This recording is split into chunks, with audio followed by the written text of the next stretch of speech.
Well, good afternoon, everyone. Thank you for taking the time to join us today for a live special event titled Promoting Change, Creating a New Landscape for Individuals with Substance Use Disorder. If you're watching, this event is streaming live on CAT TV, channel 1075, and on Facebook, CAT TV Bennington. Before we get started, I'd like to take a brief moment to introduce myself. For those that do not know who I am, my name is Alex Figueroa, and I'm the Community Action Grant Project Supervisor and Care Coordinator with Southwestern Vermont Medical Center. And on behalf of myself, the Bennington Opioid Response Team at SVMC, welcome. Why are we here?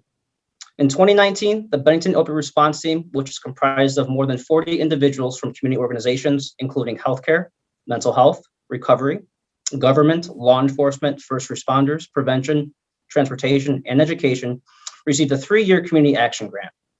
The community action grant is part of a larger overdose data to action grant to the state of Vermont and was distributed to 4 counties in Vermont with the greatest need. Those counties include Windham, Windsor, Rutland, and Bennington. This grant consists of 1- and 2-year funding of $175,000 and a 3rd-year funding of $125,000.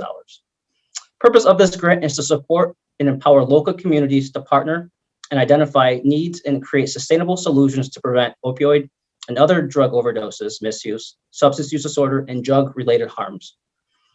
Throughout the past year, with continued support from the Bennington Opioid Response Team, SVMC, and the Department of Health's Alcohol and Drug Abuse Program, we developed a needs assessment specific to drug misuse and overdose prevention with a required emphasis on opioids and other substances as they contribute to overdose and overdose risk. Based on the needs that were identified on that needs assessment, multiple plan strategies were developed and implemented under 3 priority areas: overdose prevention training, linkages to care, and enhancement of first responder engagement in public health approaches to the opioid crisis. Thanks to the supported funding, our partnership with CAT TV, and our terrific group of panelists, we bring to you the special event where we'll discuss change as it relates to substance use disorder and address many questions some of us may have. Specifically, what is a substance use disorder? The types of treatment that are involved, the importance of education as it relates to substance use disorder, how the importance of having family and friends providing support while individuals in recovery, how can the workplace play a supportive role in treatment and recovery, and how would you recommend handling an individual in recovery that has relapsed? To help us navigate through this conversation, I'd like to give a warm welcome and introduce author, speaker, and our moderator for tonight's event, Matt Harrington. Great, thanks, Alex. So good evening, everybody. Welcome. We're going to have a little bit of an overview. And Alex, you can see let me just make sure I'm sharing my screen here. We're going to do an overview of what change actually is. Have you ever thought about when people say, hey, we need to make a change in our life?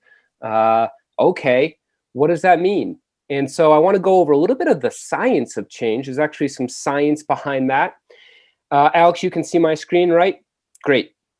And so I want to introduce myself. As Alex said, I'm Matt Harrington. Many of you may know me as the Chamber of Commerce Director here in the region, but I'll take that hat off tonight and put on my private business hat, which is around leadership development. And I've written a book on leadership and continue to travel around the country working with organizations that want to see cultural change and leadership change. And so this made sense as Alex and I were talking about pulling this together.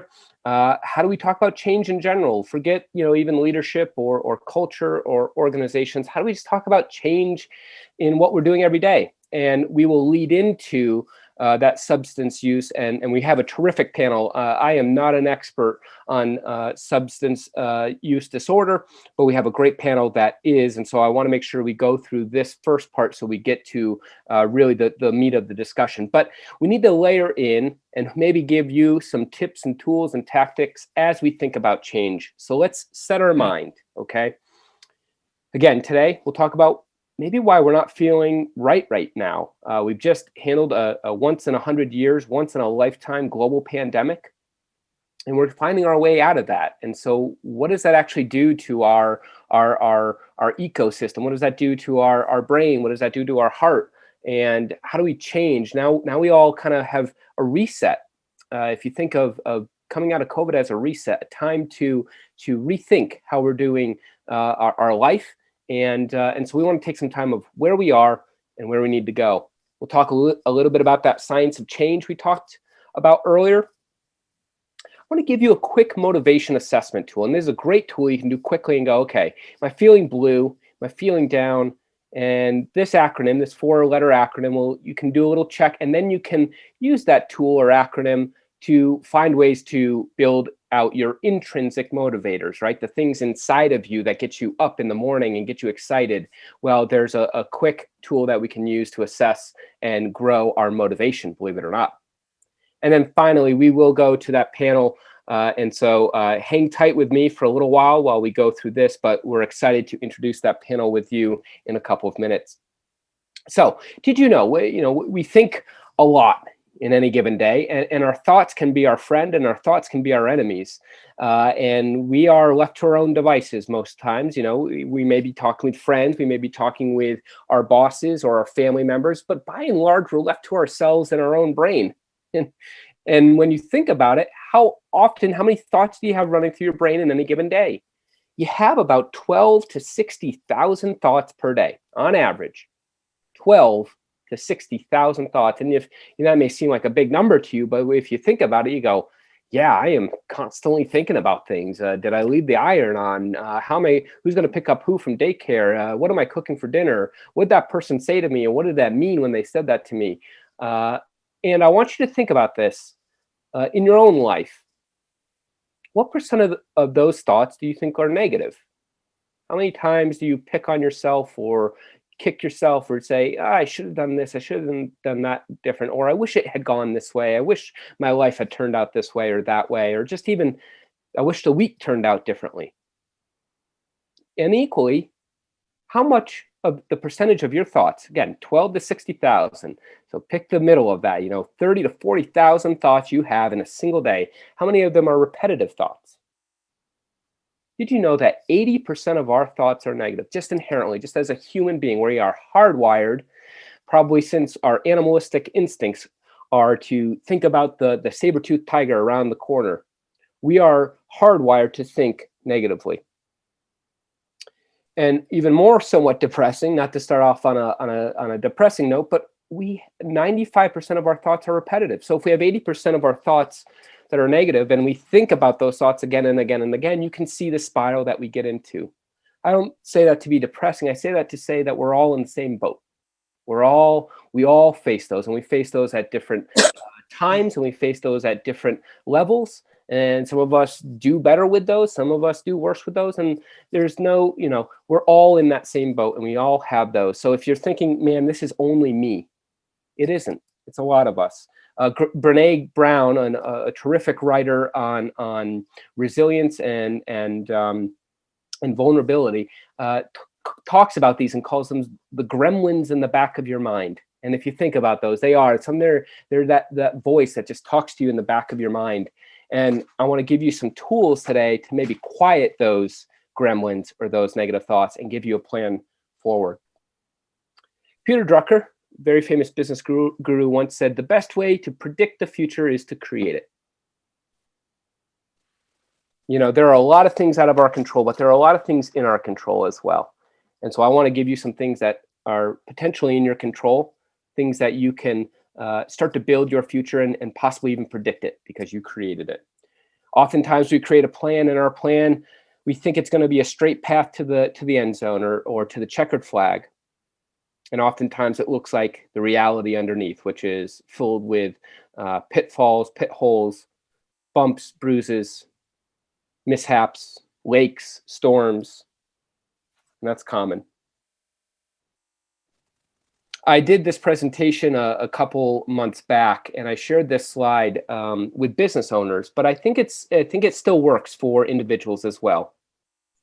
And it's called the Kubler-Ross change curve. And what happens is when something happens to us, and let's just take COVID, because everybody has gone through that.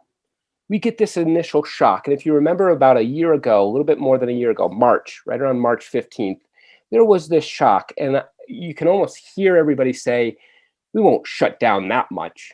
We'll only be doing this for 2 weeks. They won't shut down all of the economy. They won't close restaurants. They're definitely not going to close schools. Well, that's some of that denial, right? There was some disbelief. And we started to, once we saw that happen and everybody got maybe a couple days off and it felt like a snow day, then it was 2 weeks, then it was 3 weeks, then it was, a couple months. Some of us became unemployed. Some of us became furloughed. The frustration started to mount. And some of us, probably most of us at some point, hit depression. There's probably that one day, 1 week, or even the full year where you said, I just felt like there was a cloud over me. It was a low mood and it was a lacking of energy. Well, the Kubler-Ross change curve says there's a certain point that we need to get to once we hit depression. It's called, some of us call it rock bottom. Some of us may just be a little depressed, but we hit this point. You can see right at the bottom of that curve where we have to start to experiment with new things. So I want to encourage you, if you're watching tonight, and maybe you're down there, I want you just to start to approach an open mind of experimentation. And that's why we have this great panel with us tonight. They're gonna share some information with you, but start to experiment. And from experimentation, we can start to make intelligent decisions. And then we start to integrate that into our life. But the biggest point, and it's that point right there, we have to do one thing. We have to do a lot of things after that, but we have to do one thing at that point, and that is we have to make a choice. So I'm hoping as you're watching tonight, watching on Cat TV, watching on Facebook, that you may be down in the well, and we're hopping down there with you to say, hey, we've been here before, but we know the way out. And so please make that choice with us tonight. Start to experiment with us. We're going to share some tools, and we're going to share some programs and some ways out. And I hope you join us for that open-mindedness. So as we start to look at change, let's start to get into, okay, I want to, most of us make a New Year's resolution. I want to lose some weight. I want to go back to the gym. Or we may be making some more serious changes. I want to stop drinking. I want to stop smoking. I want to change my career path. I want to get married. I want to go find a mate. We're always changing. And so, but have you ever thought about how often when you try to change something, your effort fails? I mean, how many have made that proclamation on New Year's Day when you say, okay, I'm going to lose this amount of weight. I'm not going to eat sugar. I'm going to eat healthy. And how often does that not work out for you? Well, believe it or not, there's actually a statistic with that. No surprise. Percent of time our efforts to change fail is a whopping 70%. This comes from John Cotter, Leading Change. That when we try to implement a change in a business, in an organization, in a product, in our lives, I want to lose weight by a couple months, 70% of that fails. In fact, if you're one of those that makes a New Year's resolution, it is almost scientifically proven that you have a great potential to not hit your goal by Valentine's Day. That is kind of the key marker. And if you think about all those times you made those resolutions about a diet and you go, when do you start to get a little shaky on that diet? It's right around Valentine's Day, February 14th. It takes about 6 weeks for us to either build habits or lose habits. And so if we have not built it by then, and we're not committed, we tend to change. It tends to fail. But I don't want to just hover around the fact that when we go at this full flung and we have no tool, no vehicle to bring us about to a terrific amount of change, we do fail. But I want to give you some tools that hopefully help you to re-bolster and to lock into that change effort, whatever that change effort may be today.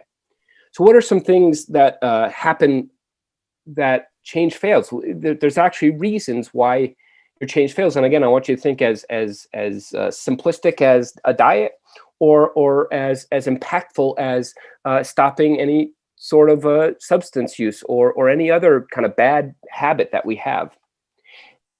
And we fail at change for 3 reasons. We haven't created enough dissatisfaction with where we are.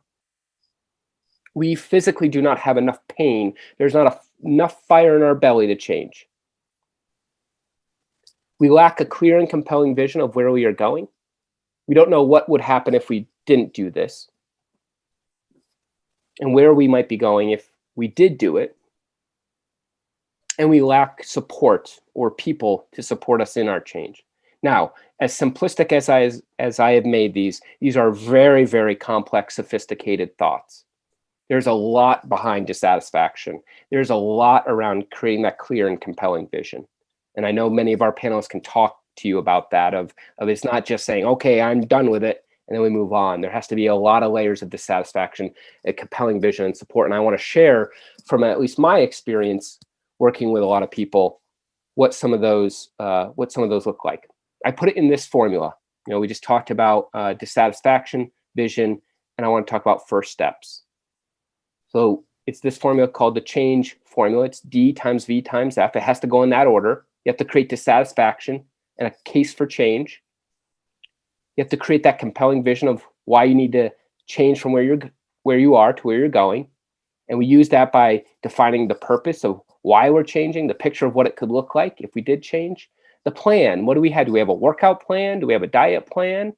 Do we have a recovery plan?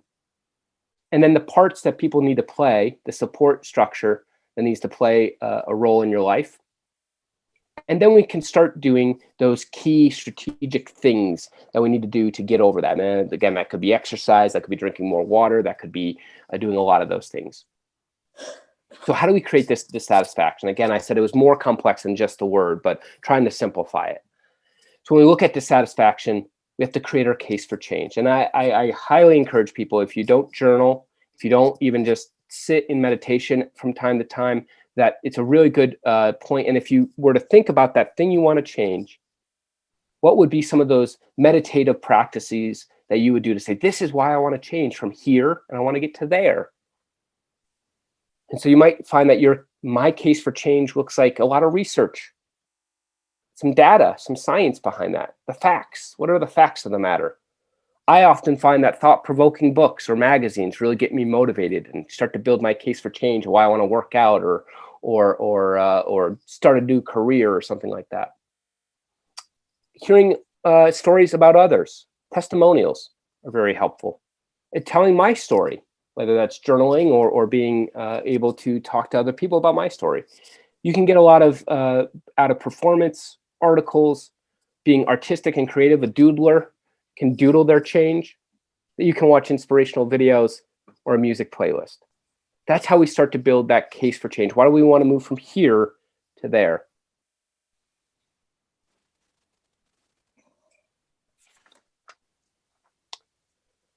Then when we build our vision, so remember, we have to create that fire in our belly to change. We don't just change for change's sake, or that's 70% of failure. We actually have to create that dissatisfaction, that bitter taste in our mouth, that pain of wanting to change. Once we get there, once we create that dissatisfaction with where we are, with that status quo, we create a vision. And that vision has 5 parts to it. I mentioned it a little bit earlier. It's purpose, picture, plan, and performance. I won't go into a lot of it, but just remember the 5 P's of your vision. I want you to just think, if you have a piece of paper right now, and you're thinking, okay, how do I start this second part of the year fresh? I want to make a change. Okay, I need a purpose. Why am I doing it? I need a picture, what it looks like, and a plan. So what this might start to look like is I'm heading in this direction because, and I've just given you some things you can practice in the mirror. So if you're practicing your purpose, you're going to go, I'm heading in this direction. I'm changing because my vision looks like blank at first, but then it starts to look like this. My plan is to do it in, and you can say 3 phases, 3 steps, 12 steps, with the first phase being the performance. Here's an important part. I won't go too much into goal setting, but here's your little goal setting hint. I'll know I'm there when. What does success look like? And how do you hold yourself accountable to that success? And then perhaps the most important part to vision is the part that I need other people to play in my life. Here's where I need you to play a role. And here's the part that will help me. So if it's a diet, you might find a coach, you might find your family, stop buying sugar, stop buying fatty foods, I need to go on a diet. Or if it's more serious, it's what's the role you want to play in recovery. Okay, and I promised we'll get to first steps. Here's some of the first steps I think that you can start to craft. Again, if you have a piece of paper, think about your purpose and vision. Where am I heading and why I need to get there?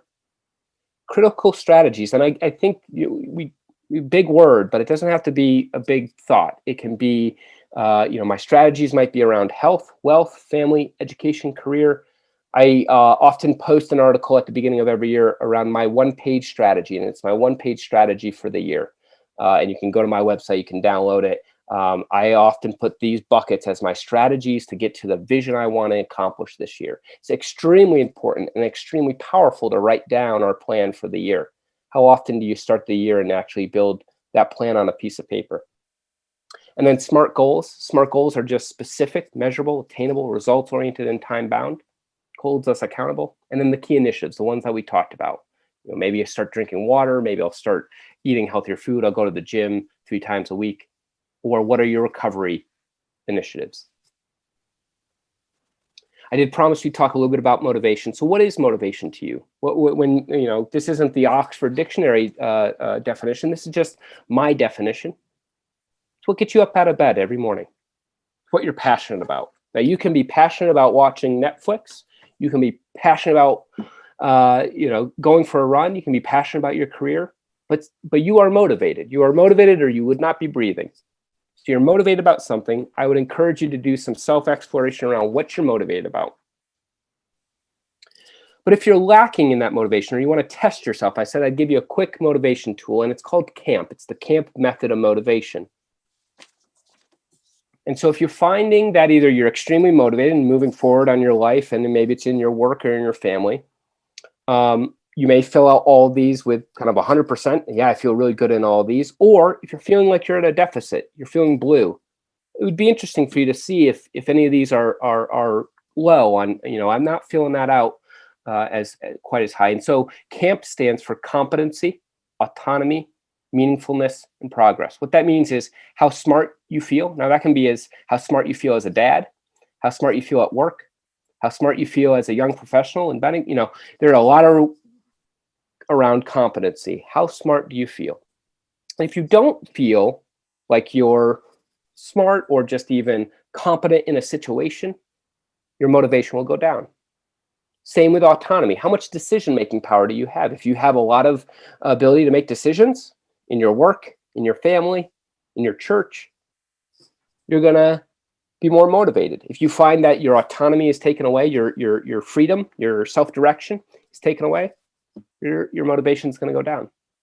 Same with meaningfulness. What's the meaning you have? Are you providing meaning in the world? Are you providing meaning to your family? Are you providing meaning to your peers? And if not, you're going to find that your motivation is down. And same with progress. We all, as humans, we're kind of interesting. We don't like change, but the only thing we really like is change. We change constantly, and we love to see progress. If we were just sitting and doing nothing forever, it's just not how we're hardwired. So we need to see progress. And if we don't see progress, right, some of us that love to write those to-do lists, if we don't see enough movement on those, or if you're painting your house and you don't see enough movement on that, you're going to become unmotivated. So here's just a quick, simple tool, CAMP. Like you're going camping out in the woods. Competency, autonomy, meaningful progress. This is based off of Herzberg's theory of motivation. So this has about 70 years of science behind it. We just simplified it for you. But check any of those categories. And I like to do this little exercise. If you're feeling low in any of these, here's what I would go encourage you to explore. So if you're feeling low in competency, seek out more education, seek out more experience, seek out mentorship or social learning, which means getting together with your peers. And if you're in a Bible group, you might be learning from one another and building each other's competency. If you're in a trade group, you might be building that, or a hobby group, you might be building that. If you're in a career, you'd be trying to get with your peers and learning from them. So competency, this is how we work to build competency. Autonomy, start to think about the decisions you can make, the decisions you don't make, the authority level you have either at work or in your family or with your friends, the responsibility that you have or lack thereof, and how much individuality do you have? Again, use those as levers to check and say, okay, I want to build some autonomy. I'm feeling low, like I don't make a lot of decisions. Here are some areas where you would focus on. Meaningfulness. What's your mission, purpose, vision in life? If you haven't ever defined that, that may be a good thing you want to start out on. What's the impact you have? And that might be on your community, on your church, on your workplace, in your groups that you serve. And then what's your social responsibility, kind of the greater good? And so if you're feeling low in Meaningfulness, those are areas. One of the best ways to build up meaningfulness real quickly, or gratitude, is to go help out somebody else. It'll quickly eliminate a lot of negative feelings. Those 60,000 negative thoughts we have a day. Go do a food bank, go do some help a neighbor with their lawn care, and all of a sudden you'll find that you get endorphins, and those endorphins make you feel better. And then finally, progress. What's the plan? What are checkpoints? How do you reward yourself? And again, I think some of our panelists will talk about that there are steps along the journey, and you have to pause on those steps and really compliment yourself, praise yourself, celebrate yourself. Okay, and as we begin to wrap up, practice makes perfect. Practice makes perfect. So as we go into this section with panel, I want you to think about, okay, how do I not just hear this? How do I not just write the notes down? How do I practice this? And this comes from Duckworth's work in Grit, and it's a great book on how to be gritty, or GRIT, grit. And I love this. Practicing hope. And here's what Angela Duckworth says: grit depends on a different kind of hope. It rests on the expectation that our own efforts can improve our future. So I don't know if you've ever thought of just having hope, just having optimism, just having change, as opposed to practicing it.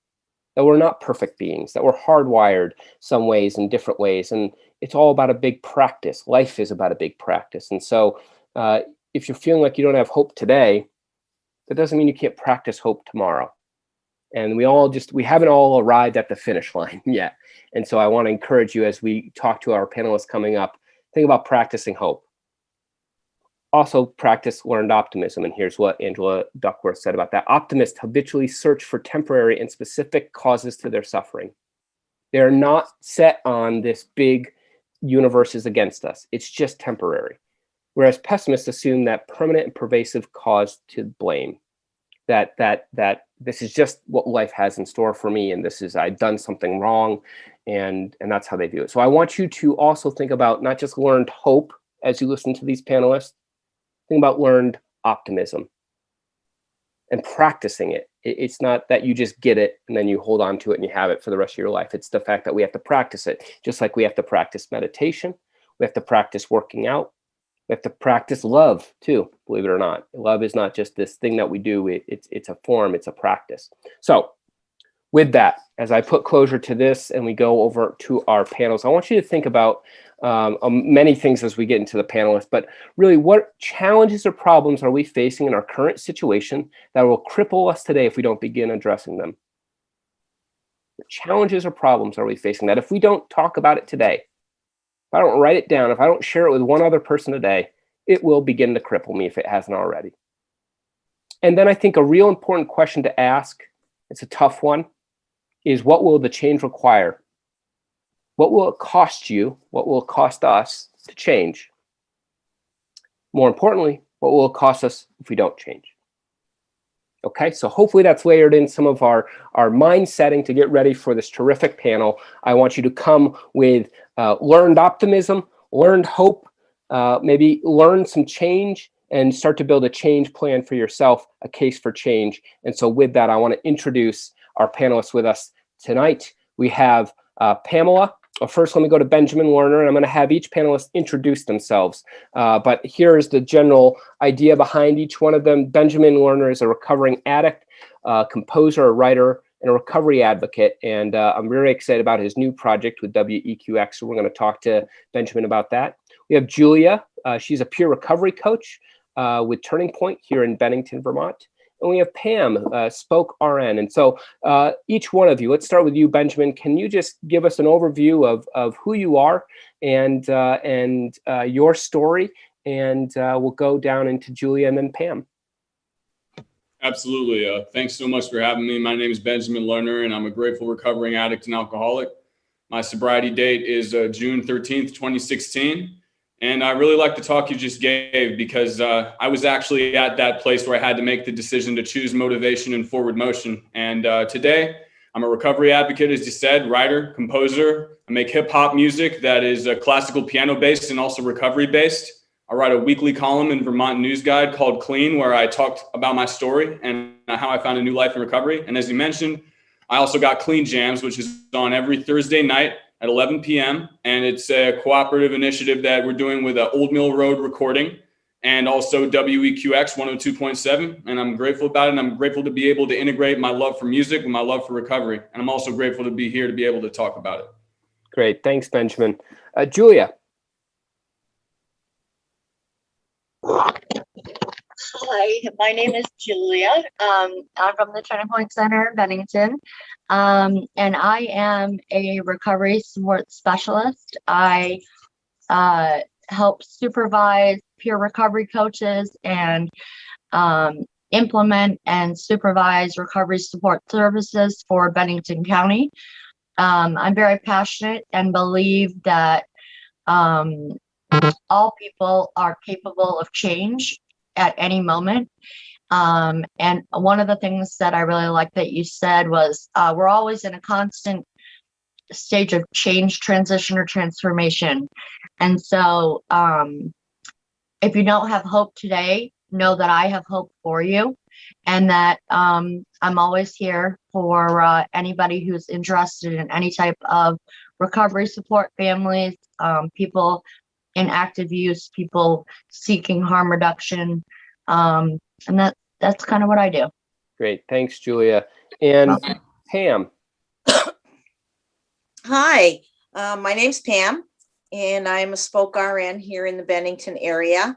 I first joined working with this group in January of 2013, and I originally was a nurse on women and children's up at the hospital. And how I became interested in working with this specific population was we started to have babies coming in that were exhibiting symptoms that we really were not familiar with. And after we looked into it further, we realized that they had been exposed to opiates in utero and were going through withdrawal symptoms. So I, along with a group of other professionals up on the unit, we developed the Safe Arms program, which is a program specific for moms who are in MAT therapy. And once that had got off and running and I was working with these moms more, I really developed an interest in learning what addiction was to get rid of some of those thoughts that I had previously formed. And once I educated myself and worked on educating some of the staff, I really wanted to work with the general population of those who had an opiate use disorder. So the opportunity came along. I've been doing this since 2013. And like Julia, I'm very passionate about this population. I've been working with some individuals for quite a while, and they're like family to me. And it's really important, and I'm really appreciative that you've asked me to be here tonight. Absolutely. Well, we're appreciative of all of you carving out some time speaking with really the community at large. This is going on Facebook. It's on Cat TV. We should thank Cat TV for helping us to pull this together. And I want to head over on to you, Benjamin. Talk to us. You had mentioned Clean Jams. It's new to your roster of all the things that you do, but talk to us a little bit about Clean Jams, what it's about, how you got a partnership with EQX, what you share, and then just how does that feed your passion and advocacy around recovery? Absolutely. Thanks so much, Matt, for asking me about that, because it's incredible to be sitting here today alive and sober. And it's also incredible to be able to have partnered with Jeff Morad over at WEQX for this show. And my friend, mentor, boss, colleague, Dr. Joshua Sherman, who actually built this studio I'm sitting in Old Mill Road recorded my first album with me, which is called Clean. And the column is also called Clean. And clean is an interesting word in the recovery community. And, I don't want to say anyone who is still suffering with a substance use disorder is dirty, but to me, it's just like that stream going outside. I'm moving forward and I'm constantly attempting to bring new, not purity, forward motion to my life. And I'm rinsing myself of what there was in the past and I'm moving forward. And how that translates into my column, how it translates into my music, my life philosophy, and the show is when I was a still suffering person with a substance use disorder, I was making hip hop music, and a lot of it was glorifying drugs. And one of my thoughts was, and this applies to all creatives, that I thought that the drugs were inspiring me to create when really they were making it harder and harder for me to create. But I was afraid that when I got into recovery that I wasn't going to be able to make hip hop music with the same edge. And what I discovered when I got sober is that there's actually really burgeoning and blossoming a subgenre of music called recovery rap. And not to say that the rappers only talk about recovery, but they do talk about recovery, and they use it in a way that's really true to the genre and form of hip hop. And Jeff Morad had actually done a special before we contacted him, Joshua Sherman and I, about Trey Anastasio from Fish, who's also big in the Vermont recovery community, and the treatment center that he had built up in Ludlow. And it was the biggest response that they had ever gotten. And that was serendipitous because Dr. Joshua Sherman reached out to him about a potential collaboration. And he told him about me, and he told him about the work that I was doing with recovery rap. He's like, you know, we really need a hip hop show. And we got this huge response. Why don't we bring it all together? And so Clean Jams started a couple weeks later after a couple brainstorming sessions. And Jeff has been great the whole way. Dr. Sherman's been great the whole way. And who's also been great is that the show is part hip hop music that encourages recovery and doesn't glorify drugs. And it's also a talk in which we engage numerous politicians and community support members in conversations about addiction and recovery. We've had Dr. Mark Levine. We have had a bunch of incredible people. We just talked to TJ Donovan, Vermont State Attorney General, and everyone's just been incredibly supportive in bringing their perspective. And the goal is really to kind of unite the, I don't want to say counterculture, but a lot of people think it is, kind of put hip hop in a positive light, bring people in from the opposite end, from government, from the recovery service community together, and let people know who are out there who might be creatively inclined or just struggling with addiction or in recovery that they're not alone, that fellowship in recovery is possible, a new life is possible, and acceptance is possible, ending the stigma is possible, and it's possible to create in recovery, and it's possible to have an awesome life in recovery and not give up your passions. Great, thanks, Benjamin. Remind us, just the viewers, the channel is WEQX 1027. When is that again? Just remind us. Every Thursday night at 11 p.m. Eastern. And you can also stream it on the WEQX website. Perfect. Great. Thank you.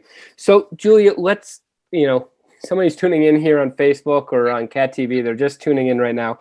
Let's rewind a little bit. Talk to us a little bit about, we're all here talking about substance use disorder.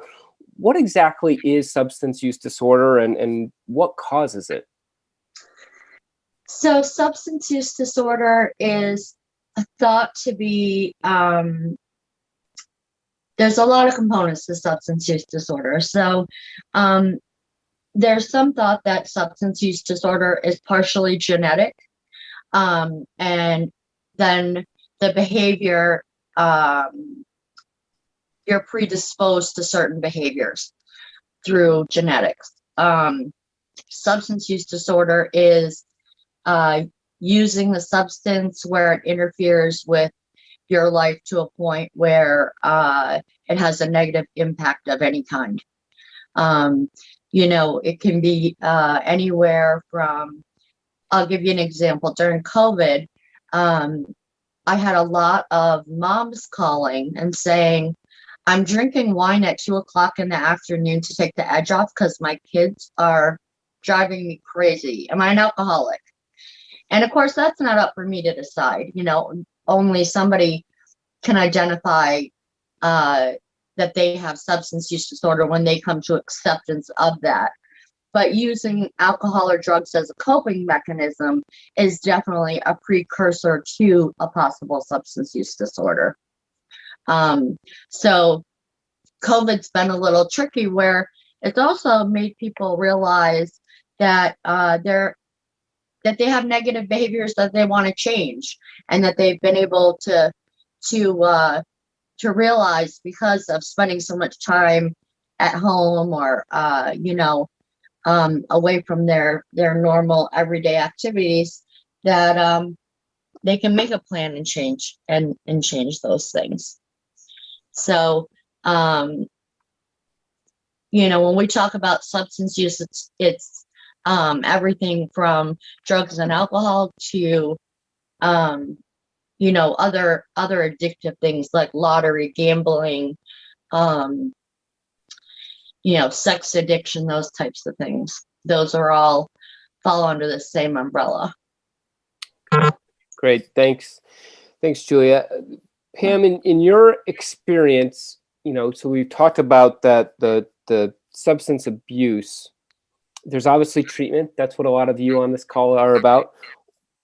why are people so avoidant of treatment? I think Julia just did a terrific job summarizing, this is where we go to in our worst moments. But why do we find that people are so resistant to recover or to join a program? I don't know if I would say it's a resistance. I would put it into a category of saying barriers to treatment. And what are those walls that are going up? And I actually did a presentation not too long ago. So I went and I pulled up some of the information and listed some of the barriers to treatment. And I guess there's a lot more, but one of the biggest ones that I put out there was stigma. And this is stigma both from societal viewpoint, where people condemn people who have an opiate use disorder, and it's kind of like it's a moral failure. You chose this. You could have made a decision, and you didn't make the right decision. And it's not a disease. My grandfather has diabetes, and that's a disease. So there's that kind of stigma that goes around it, and we can all see that as an example. A perfect example is Facebook, and everything goes on Facebook these days, and everything in Bennington goes on Facebook, and we see every time there's an overdose or every time the EMS are called and there's Narcan deployed, and you read through the comments, what you see is why treat them? Just let them go, walk by them, leave them on the street. It was their decision to go down this path, and we're not going to help them, and that type of situation. So there's that stigma attached to it. There's also a stigma with relationship to family and friends. So they're feeling shame that they've disappointed their family. They don't want to come forth and say this because they think they're going to be further ostracized. So they're fearful that instead of getting the support that they're actually looking for when they've made a decision to go into recovery, they're afraid they're going to get pushed away for even further, because oftentimes someone who has an opiate use disorder has done things during their active using phase that may have not gone over very well with family and friends. When you go and steal your mother's checks and write checks so that you can go and buy drugs, that doesn't sit very favorably. So they're afraid that if they actually go to a family member and say, this is my situation and I'm going to go into recovery, and ask for support, that they may get pushed away. So stigma, I think, is one of the biggest factors. Just quickly to go through some of the other ones that I identified is self-denial. I really don't have a problem, and it's really not affecting me in my life very much. It's not that big of a deal, and I'm okay, and I can get by. So they just, and I run into that a lot with individuals that the providers are asking me to see. I can remember one fella in particular. It took me 3 months. Very gentle, and he was very hesitant about coming in the program. And every time I talked to him, it was, well, I don't have a problem. I don't have a problem. And as we progressed over the course of the 3 months, he finally said, I really need this program. So that denial moved to, okay, I do have a problem and I can use your help. Some of the other ones that are a little more easy to work on are health coverage. A lot of people come into the programs, they don't have health care. We can work on getting them health care, and it's out there and they just don't realize it. Transportation, big issue, depending on where you live. I work most of my time over in Wilmington, so we have a mountain in between us. So we try and keep people who can get into the practice to care for us, but we have individuals who are Dr. Parks and Dr. Tobit's patients, and they want to come over the mountain. So then we have to figure out the transportation issues, available spaces, and how long the wait is. And I know here in Bennington, we have really, really been working hard on this. I had Dr. Tobit's come to me with a patient a week ago Monday, and asked me how fast I could get her in. And I said, I can do an induction on Wednesday. So saw her Monday. She went and picked up what she needed for the induction Tuesday night, and she was in the office Wednesday morning and got her induction, and she's now in the program, and she's going to follow that through. There are far more available spaces than there used to be, especially with Savita being in town. They do take on a lot more patients, but we can still always use more. rules and regulations. Some of them are really tough when you have someone who's working and you have specific times that someone can get into, say, do their urines or see their counselor or see their physician, get their script. And it's in those hours when they're working. We have people who work 7 a.m. till 7 p.m. These places are closed. So that can be one of the barriers. And confidentiality. People are afraid that if they enter a program that it's going to be out there in the community. So really it's up to us to emphasize that we are very strict about confidentiality. At the hospital, we're all bound by HIPAA, so we can't just go out and say, oh, guess who signed up for the program today?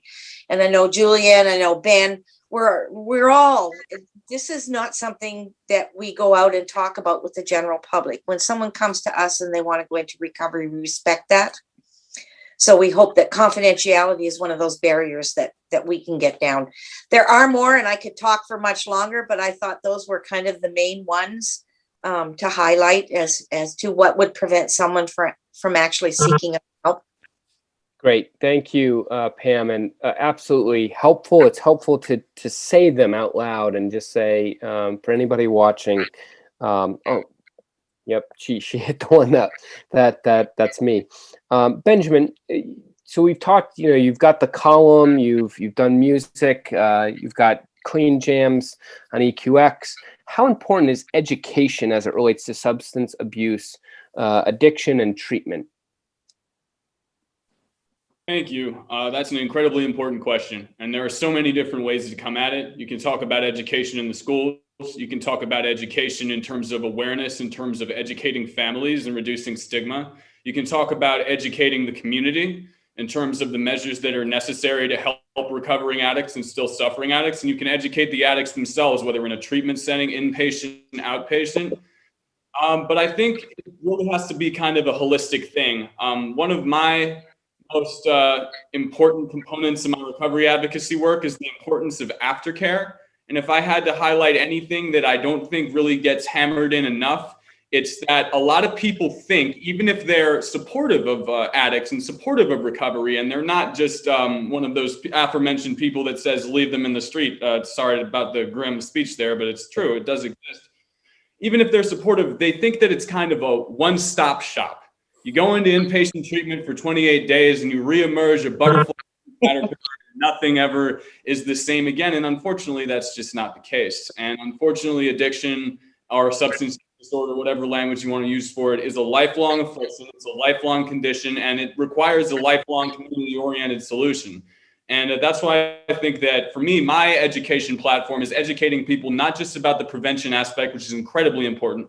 All aspects are important, not just treatment, but also housing and the importance of employment. And I know that's another question that's coming on down the line, but if I had to talk about education, it's incredibly important. And it's incredibly important that people are educated about absolutely every step of the process equally, because every step is equally important. And I just see certain steps getting more emphasis than others. And I think it really needs to be well-rounded. It needs to be all-inclusive.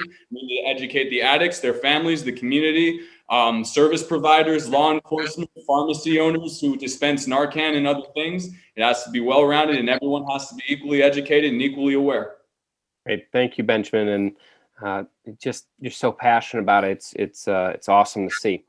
This question goes to both Julia and Pamela, but I want to start with Julia first.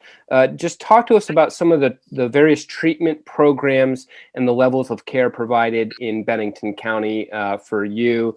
It'd be through the Turning Point program, but talk to us a little bit about what you're offering, Julia, and then Pam will go to you. So the Turning Point Center, usually we have NA and AA group, 12-step groups. Right now, because of COVID restrictions, we don't have those. But we are meeting with people one-on-one for peer recovery coaching. The coaches come up with a plan. We meet people where they're at. So we don't try and force recovery on anyone. We meet them, for harm reduction. We meet them for education on what recovery is. And then we get them involved in different referrals and resources throughout the county and throughout the state. At Turning Point, we focus on, we meet with people in the emergency department to get them instant access to Suboxone and then give a referral to Savita. We also work with people to get them engaged in the methadone clinic over Spectrum Health over in Massachusetts. We work with primary care providers to get prior authorizations because transportation is often a problem. We give people rides to treatment. We help people get into inpatient programs, outpatient programs. We refer people to UCS for IOP. We refer people, we have a list of about 60 or so providers, everything from trauma providers to licensed drug and alcohol counselors that we make referrals to. We help people find employment. We help people find housing. We help people come up with budgets. We do internships so people have a safe place to work during early recovery. They can come and work at the Turning Point Center for a minimum wage up to 20 hours a week. And they can be in a safe place that is substance free and work on their recovery while they're there and learn more about different paths of recovery. We offer online meetings. We offer phone calls where we'll call people. For some people, we've been calling for a year, every day for a year, just to say, hey, how are you today? How is everything going? You know, we come up with treatment and action plans to help people progress in their goals towards recovery. And we also work on behavioral changes because a lot of there's a difference between being abstinent from your drug of choice and actually being in recovery. So being in recovery is working on changing the behavior and the thought patterns. And that's what the recovery coaches work with individuals on. Okay. Those are some of the things. We also have parenting groups, things like that. And you have a website? We do. A website that people can go to, and what's the URL for that? It's tpcbennington.org. Okay, so those viewing in, check on over at the website for more information. Pam, And what about? You can self-refer. If you'd like a recovery coach, you can fill out a form and we'll call you back within 24 hours. And, usually it's less time than that and get you started. And we also provide family coaching. So we have coaches that are specially trained to help families deal with somebody who might be in active use, somebody that might be in recovery, helping them learn how not to enable, how to set boundaries, how to feel okay with the choices that they're making, because ultimately we can only be responsible for ourselves. We can't fix anybody else. So we work a lot with families and trying to get them to understand that no matter, you can't love somebody into recovery. I wish you could. But you can be there for them, and we help offer family support as well. Great. Good, thanks, Julia. And Pam, over to you. Same question, treatments and programs available. So Bennington is part of the Hub and Spoke program in the state of Vermont, which is through the Vermont Blueprint for Health. And that's part of addiction being identified as a chronic disease. And as Spoke programs, we offer medication-assisted therapy with Suboxone, or the various forms of Suboxone, such as the new form, the injectable Sublocade, which is a 28-day injectable substance. So there are several practices within Bennington area. I currently spend most of my time at Deerfield Valley Health Center, and both Dr. Park and Dr. Tobitz are licensed.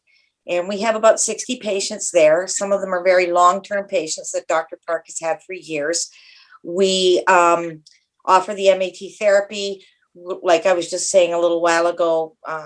we have the ability to, once we identify someone or someone comes to us and say they want to go into recovery, we can get them in the program rapidly. We can also accept them from the RAM program through the hospital, Rapid Access to Medication program there. We do the inductions.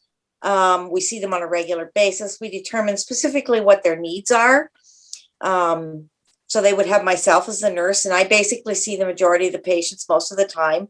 And we have a counselor who's available for our patients. We have a social worker, and we have another nurse case manager who's available because oftentimes they have accompanying medical issues. Healthcare has not been high on someone's priority list while they've been actively using. And then the other offices are Battenkill Valley, and I believe they are up to between 30 and 40 patients. And they have Kelly Davis, a new nurse practitioner in psychiatry. She does prescribing, and a couple of the doctors. Shaftesbury Medical, they have really cut down, but then Dr. Hand retired. So a lot of his patients were either weaned off the therapy, or out to other practices. Mount Anthony Primary Care, and then we have Savita Healthcare, which, if I'm not correct, I think they have between 480, 500 patients right now. And they are what I would consider a higher level of care as opposed to what's in the offices. For instance, if someone is really struggling and we feel that we really can't do the wraparound services that they really need in an office setting, then we will refer them to Savita. Savita is a little more tight-knit. They have got their spoke nurses on board. They have many more counselors. They've got more providers, more intense services. So we can always refer them up. We also have the ability to refer people who may perhaps require an inpatient treatment facility for a while, depending on what is actually going on in their recovery process. So we have, okay, and now I'm the one up in, The one in okay, Manchester. just before you get to Rutland, Serenity House. Yeah. We have Serenity House, and working with Darcy, who's the admission nurse up there. And that's where a lot of our patients, we try to get them into. Most of the other facilities in Vermont have unfortunately closed down. And one of the biggest problems right now is with COVID is they've cut the number of beds. So of course, with the number of beds decreased, they've got a longer waiting period. So we're doing a lot of harm reduction also with patients who are really struggling during COVID. But we would love for more providers to come on. And there's just been a really good announcement from the government that the DEA waiver has been waived, that providers, I believe, who carry less than 30 patients and will never be increasing do not have to go through the DEA process to prescribe. So fingers crossed that we can get some more PCPs involved and get more people into their practices where they're actually being cared for other reasons. Great. I want to stick with you, Pam. As you had mentioned, medications, some of them foreign to me, but I'm sure people know about them who are watching. But let's talk about some of those medications you mentioned in case I'm new to all this, which I am. But also, have they been effective, and why not? And we had talked about Narcan, which is quite popular. Most people know about that. But what are some of the other ones that are being used? And and maybe I'll even go over to Benjamin a little bit to hear from him. What are you seeing in your world that seems to be effective or not effective? Let's start with you, Pam. So the primary medication that we utilize in the practices is Suboxone, which is a partial opioid. And without getting into a big, long scientific to-do on it, Yep. There's receptors in the brain, and they are very responsive to opiates. So you have your full opiates, like your heroin, your Percocets, those type of things that will come in, fill those receptors, and satisfy that need that they have. So when we try and get someone into treatment, we want to move them away from using those. This partial opiate doesn't give them the feeling of euphoria or numbness or whatever it is that they're seeking to feel. What it does is it satisfies the need of the receptors so that they don't get sick. It's also the big gun when it comes to the receptors. So once we get Suboxone and someone takes it, it fits into the receptor sites. And when they take something else, they really don't feel a significant effect. It can't be bumped out. So it's very effective in allowing someone who wants to get into recovery and move away from their drug of choice to satisfy the receptors in the body, prevent them from getting what's commonly called out in the world dope sickness, which nobody wants to experience, and allows them to focus on those other aspects of their recovery that they need to deal with. Because recovery is not just looking at, oh, I'm taking a medication, so I'm okay and life is all great. There's a lot of components to that recovery, psychological, there's a lot of mental health aspects that need to be dealt with. Looking at someone's past, were they abused, what brought them to where they're going. So allowing them to achieve a feeling of normalcy at the same time moving ahead in their recovery. And it is one of those, it's a medication that a lot of times you're going to hear people say, oh yeah, they're just switching out one drug for another. Well, maybe it is one drug for another, but it's a very controlled substance, and it allows someone the opportunity to do something positive and make a change in their life. Do I see it as successful? Yes, I do. It's like any other chronic illness. There are going to be those instances where it's not really effective, and you have to look at what is the reason someone came into the program. So if we have somebody that comes in and they're really not coming in for recovery, they're coming in because they want to use Suboxone as a paycheck, that's a whole different ballgame. But I think when someone is really feeling that this is the road that they need to go down now, and they're dedicated to it, and they have the support team around them, that it is going to be an effective mechanism. So it is, Suboxone's the primary one. The new one that's out is Sublocade. It is a sub-Q injection in the abdomen. It forms like a little gel ball, and it seeps into their system over the course of 28 days, and it eliminates that need for someone to take something to feel okay, which is really important, because oftentimes when I've spoken to my patients, one of the things that they find is a barrier is, yeah, I had to take pills every 4 hours, or I had to have heroin every 3 hours, and now I have to take a pill every day. We remove that so they can like move forward, and that is gone. There are a couple of other medications that are out there that can be treated, used in treatments. I don't find them to be as effective, so I'm really not going to go into them. I think the primary is Suboxone, Sublocade, Kickoff, and then you have methadone, which is a whole other area. Great. Thank you. Benjamin, anything to add to that, just from your own experience? Yeah, absolutely. I want to make one thing completely clear. I am not a doctor. I do not prescribe medication. And this is just from my personal experience. I am not a therapist. I have no degree. I have served as a peer recovery therapist as an outpatient treatment center, but this is just me and what I've been through.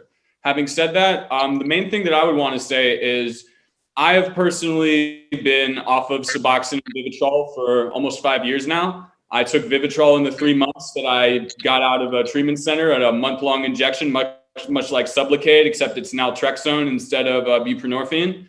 And, it helped to save my life. And I took Suboxone on and off for several years, and I think it prevented me from returning to use when I was transitioning, figuring out whether I was ready to get into long-term recovery. And there are some people who have wonderful results with Suboxone, methadone, Vivitrol. But the main thing I'm going to talk about, and this is another thing that I'm very passionate about, is there's a lot of discussion in the recovery community and a lot of different sobriety fellowships and a lot of different circles about whether someone is technically sober or not who is using these substances.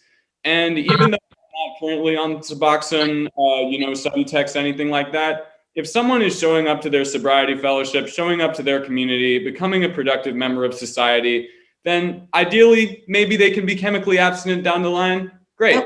But the way that I define recovery, as Julia touched on earlier, is someone making a positive change in their life and seeking out new behaviors. And so when you talk about stigma, I think it's incredibly important to underline that although it might not be exactly chemically the same when someone is taking buprenorphine, taking methadone, or taking naltrexone as if they are 100% chemically abstinent in every sense, it's a step in the right direction, and we need to destigmatize it. We need to encourage it, and we need to provide people with the right resources so that they can take those steps that they need to take. Exactly. Beautiful. Thanks, Benjamin. This goes out to all of you, and we've kind of talked about it and talked around it, but what needs to occur in treatment to contribute to the positive outcomes? And Benjamin, you just talked about that, really adding a positive a tone to the community is a good sign of recovery. What else is needed? I talked a little bit about having a support group, but talk more to us, and this kind of goes out to anybody with an answer at this point. I think something that I touched on earlier when we talked about barriers to going into treatment is to having family support is really important. And I find that a lot of my patients that have reached out to their family, even if it's just one member to start with, are finding success to come a little bit easier than those who are trying to hide it for fear. It's really hard to enter into recovery and still be keeping secrets, especially from those that are closest to you. Someone who is 60 years old and has elderly parents and is afraid to go inpatient treatment to come off, a significant heroin addict that he's had all year for fear he's going to hurt his parents. We all know what road that's going to go down. So being able to reach out in some way, shape, or form to get that family support, whether it's parents, brothers, sisters, uncles, someone that they can start with that can be there and be a support system. You need somebody to go into beside your spoke nurse or your nurse case manager or somebody at the office. I think that's a really important thing. Great. Julia, what do you think? What are some things that are needed for a positive outcome? What are you finding?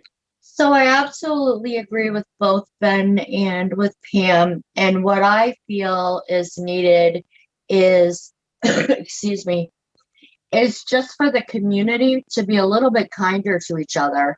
If we were all a little bit more accepting and kind, it makes a world of difference to someone who feels like they're less than anything for somebody to be kind to them. So I encourage the community at large to come and talk, have a discussion, learn about substance use disorder. Usually people that have substance use disorder are already victims of horrific events in their life, which is what they're trying to escape. So these individuals are victims that we're re-victimizing in public forums. We're publicly shaming them. We're causing them to feel like they have no safe place even in their own community. So I really feel that this is a community issue, a community-wide problem, and whether or not somebody knows somebody that's struggling with substance use disorder, I think that if the community were to get involved, get educated, learn, be kind, be compassionate, be understanding, volunteer a couple of hours a week and letting somebody know that, that you care, and become educated on what you can do. The negative, let them die because of Narcan. I think people would feel differently if that was their daughter or their sister or their brother. And someday it might be. So I think as a community, we have, a responsibility to each other to not only shovel our side of the steps, but to make sure that our neighbors, if they need help, that their side of the steps are shoveled as well. And, anybody can come into Turning Point and have a conversation at any time and say, hey, I know this is a big problem. What can I do? I know that Bennington is there was a rise in overdose deaths last year in the state, but Bennington County actually is lower. Our harm reduction rates are up and our deaths are lower, but from the start of this year, we've lost a lot of people. So I think just, coming and trying to understand even a little bit. And, it's that saying, if you don't have anything nice to say, don't say anything at all. That goes a long way. people with substance use disorder, specifically opiates, they're not living, they're existing. They don't have any, some do, but very few have very little self-worth, self-esteem, and they feel they deserve to be treated poorly. Our job is, as human beings and as people, is to help each other. And anybody that's willing to do that, or find out more about substance use disorder, that's how we make change. We make change by learning, educating, changing our attitude, changing our behaviors, changing our outlook on people. These are not bad people. These are people that are in a bad situation. And like I said, most of them are victims of, child sexual trauma, domestic violence, painkillers during surgery. They're not bad people. And there's a difference between people are not the same when they're in active use and when they're in recovery. So you can't look at somebody who's in active use and say that's who they are, because that's not who they really are. That's all the mind-altering substances that are making them somebody else. And so I just hope that the community can come together and try and help and support each other, and we really need to do this in order for our children, grandchildren, great-grandchildren, or we're going to see just an unbelievable amount of loss. Yep. Like we have. Yep. Thank you, Julia. I mean, again, a beautiful way to put that, and a call to the community. So if you're watching on Facebook, there's a call to the community to stop in and see Julia at Turning Point and find out how you can help. Or at the very least, if you don't have anything nice to say, don't say it at all. But if you have something nice to say, I'm sure a bit of encouragement would be helpful as well. So let's all take that away. Really well put, Julia. I want to head on over to Benjamin. We've talked about this before, families and friends, but I just want to hear from your perspective. How important are family and friends during treatment? How critical is family involvement as you recover? Thank you. Another very important question. And there's a lot of different people in recovery and in active addiction with a lot of different situations in terms of how family and friends relate to them. A lot of people have incredible support. I was lucky. I had the privilege of being sent to a very good treatment center. I had the privilege of my family providing me with the funds to go to a recovery house in the early time after my treatment. I went to IOP, and that was all immense privilege that I'm incredibly grateful for. But the one thing that I'm grateful more than anything is that I had the privilege of my mother also being a recovering alcoholic. And today she's about to celebrate her, knock on wood, it's one day at a time, but 10 years in the program. And I'm coming up, knock on wood, similarly on 5 years. And she really gave me some incredible support early on. And she pointed me to people who could give me the support that she couldn't.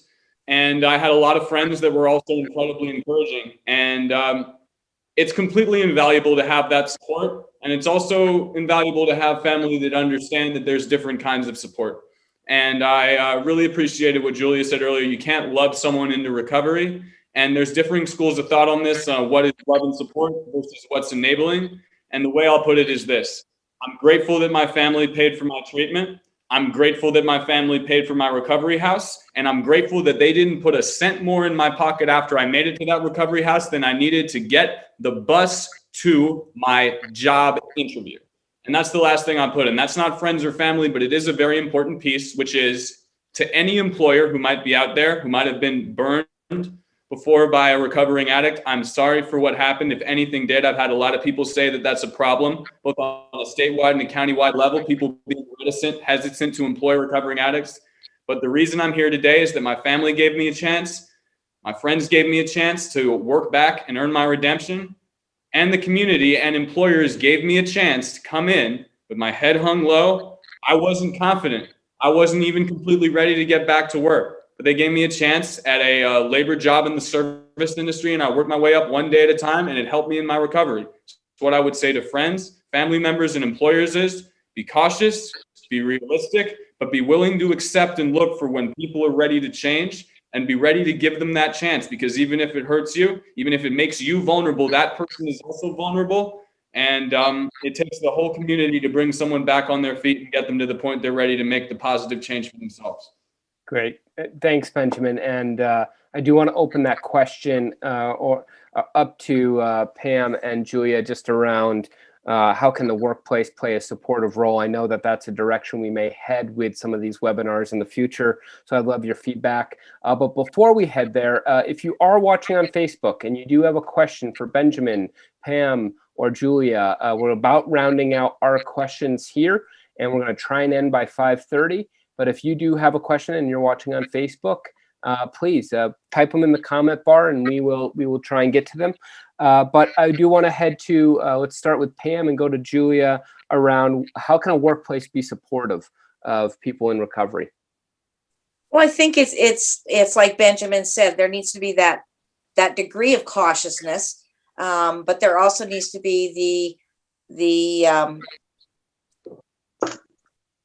idea that someone is trying to make a positive change in their life, and we're looking at all of those factors that are helping someone be positive and having a job.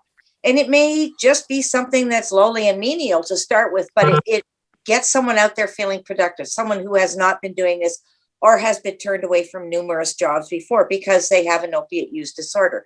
And that is, unfortunately, again, it's that whole stigma thing. Oh, you do drugs, you're in recovery, so I can't trust you. Well, no, there are all kinds of people out there that have all kinds of different addictions or all kinds of different illnesses or whatever, and they go to work every day and they do a good job. So this illness is the same. I look at it, and when I talk to people, I say it's like the diabetic. They get insulin. My patients get Suboxone. They get up, they go to work every day, they take care of their family. So employers need to be more open. There is going to be that individual, no matter where, that is going to do something that's going to turn someone off. But it's like you can't make the whole apple barrel bad because of one apple. You need to give everyone a chance. Yeah, great. Thanks, Pam. Julia, anything to add to that?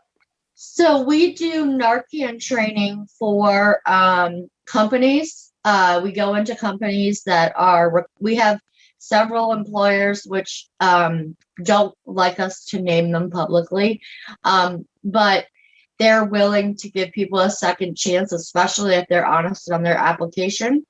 But we do go into companies and give Narcan training and show them the signs for substance use. And then I'd also like to let anybody know in the community that there's something called the Family Leave Act. And so you can go to treatment and still work with human resources and keep your job. So it's discrimination if you were to be let go of a job because you're leaving to get treatment. So the Family Leave Act does provide some assurance that your job will be there when you get back. And one other thing that I just want to point out, this is a little off topic, is about the Good Samaritan law. I just want to let anyone who's listening know that if you witness an overdose and you call 911, you will not be arrested by the police for paraphernalia or drugs that are found. We want people to call 911. As we go, Turning Point goes directly to the scene of overdoses with the police and EMTs, and we want people to live. We want them to be Narcan and brought back. So the Good Samaritan law does provide some safety and precaution against arrest if you call 911 during a medical emergency for an overdose. Great, Julia. Good point to make there. We do have a question on Facebook, but I do want to ask this one question, and then we'll head to that Facebook question. So how would, and this goes to each one of you, how would you recommend handling a relapse? It happens. It probably happens a lot in your line of work. And so there are people maybe watching or will eventually watch that know they tried it a couple times. They tried to get clean, and they're back at it again. So just talk to us about how you coach them through the process of getting back up on that horse And let's start with you, Benjamin, and we'll go to Pam and then Julia. Thank you. I had a good friend in a recovery fellowship before this go around, as I'll call it. Hopefully it's permanent, but as we say in my fellowship, it's one day at a time. And I relapsed in about 2014, 2015 before I got sober for this couple of years. And he said, you know, a lot of people say that relapse is part of recovery, isn't part of recovery. I don't really have a hardline stance on that. But what I do know is that each relapse that I had allowed me to learn a little more about what was going on wrong with me. And I chose to see it as a learning experience. And you talked about in your segment in the program, Matt, about kind of reframing our experiences and getting to the point that we're dissatisfied with the way that we're living, or the way that I was living. I'll make it about me. And each relapse just kind of solidified in my mind that I didn't have the control, and it gave me the willingness to get to the point that I was willing to make a change. So what I would say is, we say it in my sobriety fellowship, but keep coming back. It does work if you work it. I know those maxims might sound a little corny, but it's not. It really works if you work it, and each relapse isn't the end. And the doors are always open. There are so many great resources, so many great fellowships, and so many ways to access the solution. And one of the really important things for me was that I didn't let relapses completely run me out of recovery. And I used my flaws, my weaknesses, and my insecurities to propel me towards the solution. Use your relapse, if it happens, to propel you towards the solution. Great. Thanks, Benjamin. Pam? Right in line with Benjamin on that. When I talk to clients about the road to recovery, I say to them, it's like that picture you showed. It's not just all straight and narrow. There's ups and downs and bumps and twists and turns. And when someone does have a relapse, we look at it as a learning experience, and we sit down and talk about what happened. Where were you? What were the triggers that were involved? How are you going to move forward from this experience? And I really emphasize with any of my patients that I don't want them beating themselves up. It's not a bad thing. And again, I bring into play, I compare it to other things. So I say, you have the diabetic who goes by Dunkin' Donuts and has a sugar craving, eats a dozen donuts, and ends up in the ICU in a diabetic coma. I said, everybody is going to have some mistake somewhere along their line. So where are you going to learn from this? And we continue to be supportive. We don't kick people out of our programs. We very firmly believe in harm reduction. I would rather have someone who may still be using in the program, where we can have them coming in and we can talk to them and keep an eye on them, than say, oh, well, we don't want to have anything to do with you anymore because you're still using heroin, or you're still snorting pills on the weekend, or whatever. At least we're still holding on to them, and they know that people care enough that they're not pushing them out of the way when they do have a relapse. We're all human. We're all going to make mistakes, and we all have to be accepting of each other. And particularly with this population is really being accepting and helping them move forward and make that positive change. Great. Thanks, Pam. Julia, same question to you. Just how, in your experience, have you helped people handle relapse? So I look at a lapse as an opportunity to say, I'm still alive. Let me reevaluate what happened, where I'm going. And it's all about attitude and gratitude, right? So you want to make sure that, life doesn't come with an instruction manual. There's no, driving permit for life. There's lots of cul-de-sacs and bumpy roads. So if somebody has a lapse, they have an opportunity to have a second chance at life. They can overdose from opiates is 100% preventable. There's no reason anybody should die from an opiate overdose. So if they have a lapse, it's one more chance for them to live. And instead of feeling badly that they did it, I would hope that they would reach out and say, I had a lapse, but I want to live, and here I am, and can you help me figure out what happened? And we go from there.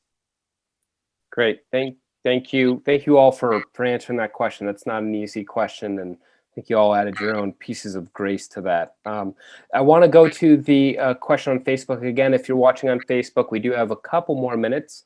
So if you do have a burning question, make sure you get up in the comment bar and we will try to answer it. But this one comes from Michelle. It goes, I know you can't get anyone to get help if they don't want to, but how can you help try to steer them toward help? And I think that may be a great question to end on as we talk about the community coming together to help people. So if I'm a person that's trying to get someone to help, what are some ideas or mechanisms to start to steer in that right direction? What have you seen in your experience? And we'll start with you, Pam. I think one of the most important things is allowing that person to not feel like they're being pushed into something that they don't want to be, but opening some avenues. I currently have several people that really aren't sure what they want to do, but they're willing to come in and sit down and talk. And that is a really important step. And I try to be very gentle and just answer their questions, reassure them. Sometimes they'll bring a family member in to get more, information. It's very tricky because you're treading on it's really thin ice here, because you have someone you're very worried about, they're going down a wrong road, but it actually has to be that individual that makes that determination that, yes, I need help right now. But even if you can kind of gently have them come in and have a conversation and talk about, well, these are the options that are available to you, and we're here. You don't have to do it today. You don't have to do it next week, but we will be here when you're ready, and just reassuring them of that. Great. Anybody else want to tackle that question from Michelle on Facebook? How have you helped steer people, or how could a community member or a family member help steer people without too much pressure? I think exactly what Pam said is you can get educated and then come to the person and say, I want to let you know that I'm coming to you with no judgment, just out of love and caring for you. And if you ever decide that you want something different, I would be willing to explore avenues and help you in any way I can. And I think just letting them know that you care and that you're there for them when they're ready, that means a lot to people. Great. Thank you. I do want to provide just a small last minute, any addition that you want to add, something we didn't cover and you think it would necessarily to cover, or just sharing additional information. Anybody, Pam, Benjamin, Julia, anything we didn't cover, anything last comments you want to add? I just really appreciative of forums like these, because it's really important. Julie had touched on this and Ben's touched on it. And I'm a really big proponent of is getting out there and educating the community. And I think it's really important to have these forums and letting people get an understanding of what addiction is, and, helping us to move away from the stigma, and helping people out there who may be experiencing addiction and are afraid, and letting them know that there are treatment modalities available out there, and we're here to help you. We care. We do this. All of us do this because we really do care. And please reach out to us. Great. And on that note, I want to thank Benjamin Lerner, covering addict, composer, writer, recovery advocate, and host of Clean Jams on WEQX. I want to thank Pamela, who's a Spoke RN, and I want to thank Julia for joining us, a peer recovery coach with Turning Point here in Bennington, Vermont. And I'm Matt Harrington. I want to pass it over to Alex. Thank you, everybody, for joining us tonight. I know that was can be a heavy topic and a heavy conversation, but Pam, Benjamin, Julia, just terrific panel we've had, sharing your information and just sharing your heart as well, and that came through more than anything. So thank you again for joining us tonight, Alex. Thank you. Thank you. Thank you, Matt, and thank you, Pamela, Benjamin, and Julia. I echo everything that Matt said. This was a great panel. It was great information, and thank you to the viewers that who are watching, and most certainly thank you for Cat TV for hosting us this evening. This event will be recorded, And so if you haven't been able to see it, we'll be able to view this on all platforms, Cat TV, Facebook. And so thank you all again, and I hope you have a wonderful evening. Thank you. Take care. Bye-bye. Thank you. Take care of each other.